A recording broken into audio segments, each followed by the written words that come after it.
இன்றைய முதல்வர் அன்பு தம்பி விஜய் அவர்களுக்கு அண்ணனாக இருந்த கேப்டன் அவர்கள் இதே அவையிலே எதிர்கட்சி தலைவராக செயல்பட்ட பொழுது இங்கே நடக்கின்ற அத்தனை விஷயங்களும் தமிழகம் முழுவதும் தெரிய வேண்டும் என்ற கோரிக்கையை அன்றிலிருந்தே சொன்னார். என்னுடைய முதல் கோரிக்கை, இனிமேல் தமிழ்நாட்டில் நடக்கும் அத்தனை நிகழ்வுகளிலும் நமது தமிழ் தாய் வாழ்த்துக்கு முதல் இடத்தை கொடுத்து பிறகு மற்ற மொழிகளுக்கு முக்கியத்துவம் தர வேண்டும். இங்க எதிர்கட்சிகள் எதிரி கட்சிகள் அல்ல, அனைவரும் தோழமை கட்சிகள் தான் என்பதை மிக சிறப்பாக சென்று அனைவரையும் சந்தித்த முதல்வர் அன்பு தம்பி விஜய் அவர்களுக்கு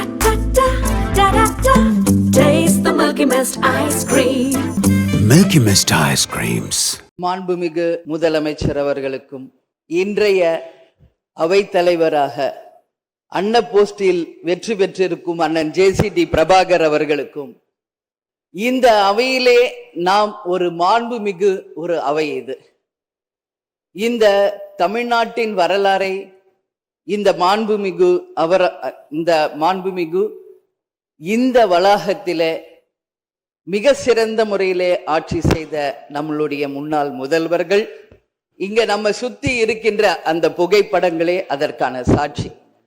அந்த மாண்பும் மரபும் இமியளவும் மாறாமல் அண்ணன் ஜேசிடி பிரபாகர் அவர்கள் அவைத்தலைவராக நடுநிலையோடு இருந்து ஒரு தராசு போல இந்த அவைக்கு அத்தனை பேருக்கும் சரிசமமான வாய்ப்பை கொடுத்து, அத்தனை பேரையுமே ஆணாக இருந்தாலும் இந்த அவைக்கு அன்னையாக இருந்து அனைவருக்கும் சமமான வாய்ப்பை தர வேண்டும் என்று இந்த புனிதமான அவையிலே அவரை நான் அன்போடு கேட்டுக்கொள்கிறேன். அது மட்டுமில்லை, இன்றைய முதல்வர் அன்பு தம்பி விஜய் அவர்களுக்கு திரையுலகில் அண்ணனாக இருந்த கேப்டன் அவர்கள் இதே அவையிலே எதிர்கட்சி தலைவராக செயல்பட்ட பொழுது இங்கே நடக்கின்ற அத்தனை விஷயங்களும் தமிழகம் முழுவதும் தெரிய வேண்டும் என்ற கோரிக்கையை அன்றிலிருந்தே சொன்னார்.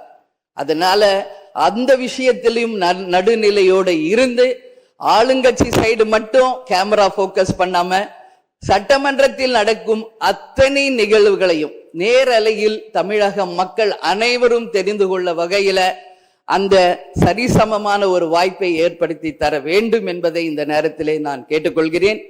அது மட்டும் கிடையாது, இந்த தமிழ்நாடும் தமிழகமும் என்றும் சிறப்பு மிக்கதாக இருக்க வேண்டும். எனவே என்னுடைய முதல் கோரிக்கை, இனிமேல் தமிழ்நாட்டில் நடக்கும் அத்தனை நிகழ்வுகளிலும் நமது தமிழ் தாய் வாழ்த்துக்கு முதல் இடத்தை கொடுத்து பிறகு மற்ற மொழிகளுக்கு முக்கியத்துவம் தர வேண்டும் என்பதை இந்த நேரத்தில் நான் ஒரு கோரிக்கையாக இந்த அவையில் வைக்க கடமைப்பட்டிருக்கிறேன். அது மட்டும் கிடையாது, நேற்று அனைத்து எதிர்கட்சிகளையும் நேரடியாக சென்று இங்க எதிர்கட்சிகள் எதிரி கட்சிகள் அல்ல, அனைவரும் தோழமை கட்சிகள் தான் என்பதை மிக சிறப்பாக சென்று அனைவரையும் சந்தித்த முதல்வர் அன்பு தம்பி விஜய் அவர்களுக்கு இந்த நேரத்தில் என்னுடைய வாழ்த்துக்களை தெரிவித்துக் கொள்கிறேன்.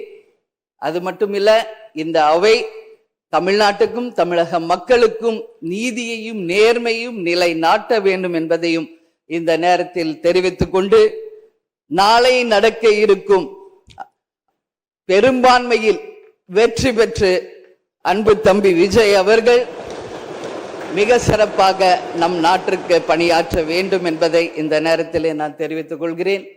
எனவே இன்று தேர்ந்தெடுக்கப்பட்ட அண்ணன் ஜேசிடி பிரபாகர் அவர்களுக்கும் துணைத் தலைவர் அவர்களுக்கும் தேசிய முற்போக்கு திராவிட கழகத்தின் சார்பாகவும் இந்த அவையில் எதிர்கட்சி தலைவராக மிக சிறப்பாக தன்னுடைய கருத்தை தைரியமாக எடுத்துரைத்த என் அன்பு கணவர் கேப்டன் அவர்களுடைய ஆசீர்வாதத்துடன் என்னுடைய வாழ்த்துக்களை இந்த நேரத்திலே தெரிவித்துக் கொள்வதில் மிகவும் மகிழ்ச்சி அடைகிறேன். நன்றி, வணக்கம்.